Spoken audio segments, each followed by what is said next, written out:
Morning everybody, I'm here in Sarande, Albania, and just down the road is a place called Butrint, and it's an archaeological site from the Greek and the Roman and medieval times as well. So I'm going to head on down there today and check it out. Why don't you join me as I explore the ruins, enjoy this spectacular setting, and even unleash my inner Indiana Jones.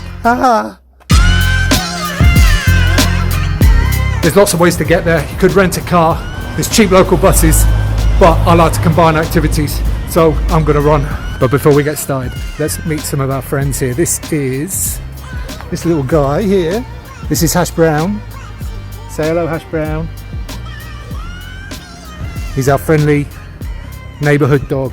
But Butrint National Park is 10 miles away, so I've got to get moving.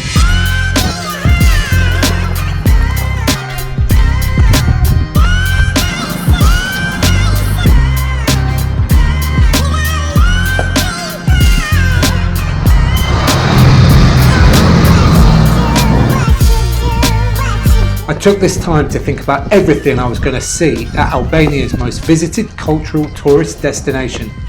Dating back to the 8th century BC, the old city and its heritage retain a unique testimony of Hellenistic, Roman, Byzantine, Venetian and Ottoman cultures and civilisations. After about 8 miles, I hit the town of Ksamil and checked out some of its many flags and statues. There was then just 2 miles left to run until Butrint.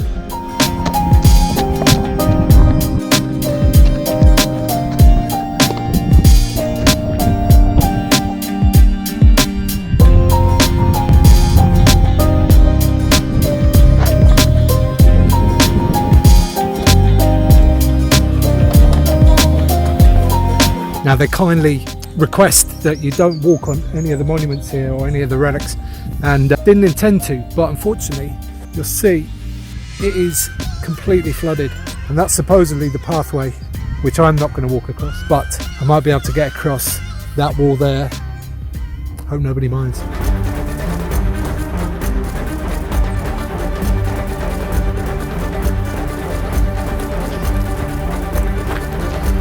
Phew, made it. So this wall behind me here has got a signpost by it that says wall with inscriptions, and I went up to it and I looked and I was just like, this is just a wall, it's just a wall. And then suddenly I got a bit closer, my eyes kind of focused in a little bit, and there's just writing and details all over this wall. I think, don't quote me, I'm no historian, but it might be Greek. If you come here, definitely come and make sure you look at this wall super close.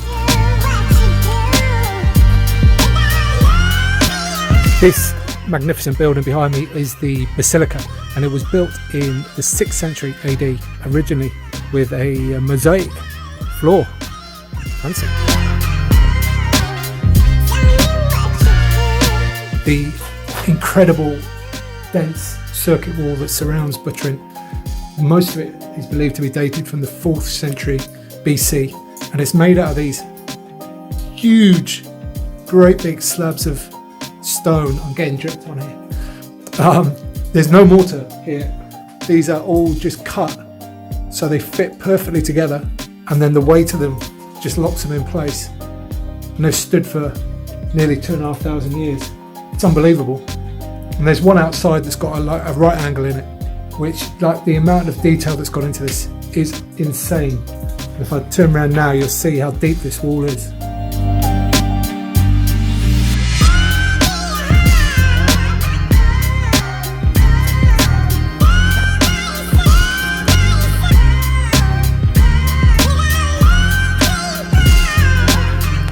This is Lion Gate, and it's named after this guy here, who seems to be devouring the head of a bull. They reckon it was built in the 5th century AD, but it's tacked on to a building behind, which was 6th century BC, just to make the entrance smaller and make it more easily defendable. And this is seemingly quite an important spot because it houses, just down there, a natural spring.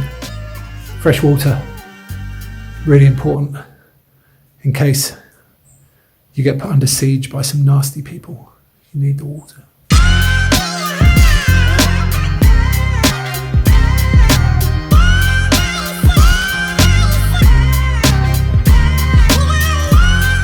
This is the Roman theatre. It was actually built originally before Roman times, but was later reconstructed in the Roman style.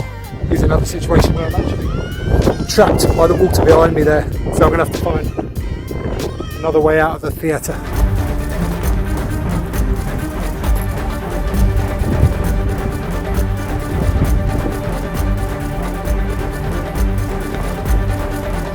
Made it.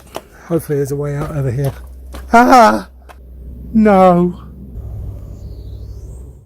Oh well, more clambering along walls.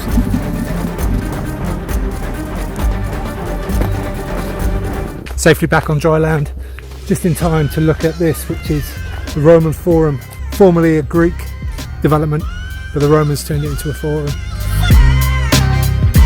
They built a viaduct all the way across to the mainland to supply fresh water. The castle at the top of the hill is 14th to 16th century Venetian build, but it was rebuilt in the 1930s, so it's looking in very good nick up there.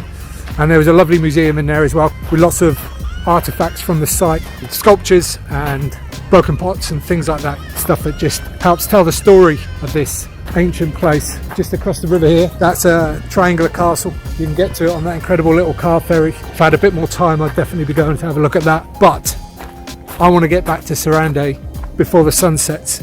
I run here, I'm gonna have to run back, so I need to leave now basically.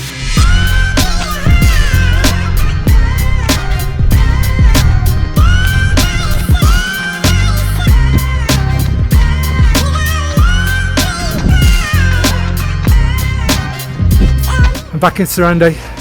21 miles run today. That was a tough old day, and there was a reason why I left in time to get back before it gets dark, for safety, but also because I wanted to catch this sunset.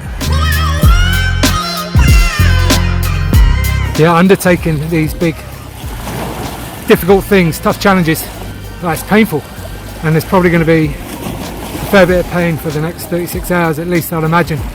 But after that, I'll have the glow of satisfaction, which will probably last for well over a week, knowing I did something genuinely challenging today, and got to see an amazing place at the same time, and still made it back in time for the sunset. Happy days. So if you enjoyed this video, give it a big thumbs up down below, hit that bell, ding ding, and make sure you subscribe. So stay safe, and I will see you on the next one. Peace.